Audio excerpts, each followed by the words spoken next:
ಸುಮಾರು 8 ಗಂಟೆಗೆ ನಮ್ಮನ್ನು ಖಾನಾಪುರ ಪೊಲೀಸ್ ಠಾಣೆಗೆ ಕರ್ಕೊಂಡು ಬಂದಿದ್ದಾರೆ.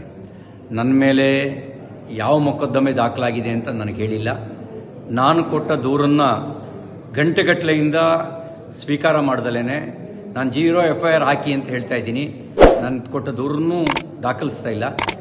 ಈಗ ಇಲ್ಲಿಂದ ಇನ್ನೆಲ್ಲಿಗೋ ಕರ್ಕೊಂಡು ಹೋಗುವಂಥ ಸಂಚು ನಡೆಸ್ತಾ ಇದ್ದಾರೆ. ಎಲ್ಲಿಗೆ ಕರ್ಕೊಂಡು ಹೋಗ್ತಾ ಇದ್ದಾರೆ ಅಂತ ಗೊತ್ತಿಲ್ಲ. ನನ್ನ ಜೀವಕ್ಕೆ ಅಪಾಯ ಇದೆ. ನನ್ನ ಜೀವಕ್ಕೆ ಏನಾದರೂ ಅಪಾಯ ಆದರೆ ಅದಕ್ಕೆ ಕಾರಣ ಇಲ್ಲಿರುವ ಕಾಂಗ್ರೆಸ್ ಸರ್ಕಾರ. ಅವ್ರ ಜವಾಬ್ದಾರಿ ಹೊತ್ಕೋಬೇಕಾಗತ್ತೆ. ನನ್ನ ವಿರುದ್ಧ ಸುಳ್ಳು ಸುದ್ದಿ ಹಬ್ಬಿಸಿ ಸುಳ್ಳು ಕಂಪ್ಲೇಂಟ್ ಕೊಟ್ಟು ನನ್ನನ್ನು ಕೊಲೆ ಮಾಡ್ತಕ್ಕಂಥ ಸಂಚು ನಡೆಸಿದ್ದಾರೆ. ಇದಕ್ಕೆ ಸಂಬಂಧಪಟ್ಟಂತೆ ನಾನು ಸಭಾಪತಿಗಳಿಗೂ ಈಗಾಗಲೇ ದೂರು ಕೊಟ್ಟಿದ್ದೀನಿ.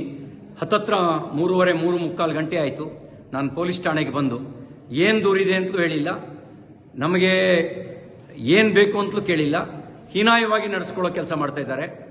ಮತ್ತು ಇಲ್ಲಿಂದ ಎಲ್ಲಿಗೆ ಕರ್ಕೊಂಡು ಹೋಗ್ತಾರೆ ಅನ್ನೋದು ಕೂಡ ನನಗೆ ಸ್ಪಷ್ಟತೆ ಇಲ್ಲ. ನನ್ನ ಜೀವಕ್ಕೆ ಏನಾದರೂ ತೊಂದರೆ ಆದರೆ ಅದಕ್ಕೆ ಪೊಲೀಸರು ಮತ್ತು ಇಲ್ಲಿಯ ಸರ್ಕಾರ, ವಿಶೇಷವಾಗಿ ಲಕ್ಷ್ಮೀ ಹೆಬ್ಬಾಳ್ಕರ್, DK ಶಿವಕುಮಾರ್ ಅವ್ರ ತಂಡವೇ ಇದಕ್ಕೆ ಕಾರಣ ಆಗುತ್ತೆ ಅನ್ನೋದನ್ನು ಈ ಮೂಲಕ ನಾನು ತಿಳಿಸೋದಕ್ಕೆ ಬಯಸ್ತಾ ಇದ್ದೀನಿ. ಎಲ್ಲವೂ ನಿಗೂಢವಾಗಿದೆ. ಯಾವುದೋ ಕ್ರಿಮಿನಲ್ಗಳನ್ನು ನಡೆಸ್ಕೊಳ್ಳೋ ರೀತಿಯಲ್ಲಿ ನಡೆಸ್ಕೊಳ್ತಾ ಇದ್ದಾರೆ. ಅವರು ನಡೆಸ್ಕೊಳ್ತಿರೋ ರೀತಿ ಅನುಮಾನ ಹುಟ್ಟಿಸ್ತಾ ಇದೆ.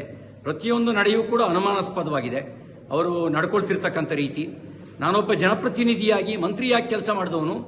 ನಾನು ಕೊಟ್ಟ ದೂರಿಗೆ 0 FIR ರಿಜಿಸ್ಟರ್ ಮಾಡಿ ಅಂತ ಹೇಳಿದ್ರೆ ಮೀನಾಮೇಷ ಎಣಿಸ್ತಾ ಇದ್ದಾರೆ. ಇದೆಲ್ಲವೂ ಅವರು ತುರ್ತು ಪರಿಸ್ಥಿತಿಯ ಕಾಲಘಟ್ಟದಲ್ಲಿ ನಡ್ಕೊಳ್ಳೋ ರೀತಿಯಲ್ಲಿ ನಡ್ಕೊಳ್ತಾ ಇದ್ದಾರೆ.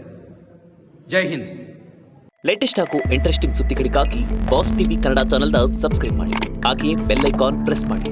ಇದರ ಜೊತೆಗೆ ಫೇಸ್ಬುಕ್, ಇನ್ಸ್ಟಾಗ್ರಾಮ್, X ನಲ್ಲೂ ಮಿಸ್ ಮಾಡದೆ ಫಾಲೋ ಮಾಡಿ.